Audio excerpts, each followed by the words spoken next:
Hey guys. Hey guys. Kita nyo yung mga ilong na yan guys.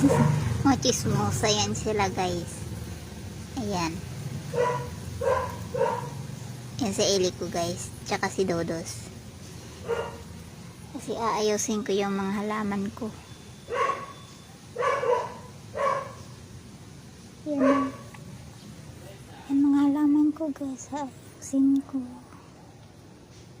Pero may batang nakatingin kay ate. Yan guys. Bata yan guys. So, kahit hirap na hirap ay sige, pasok yun ah.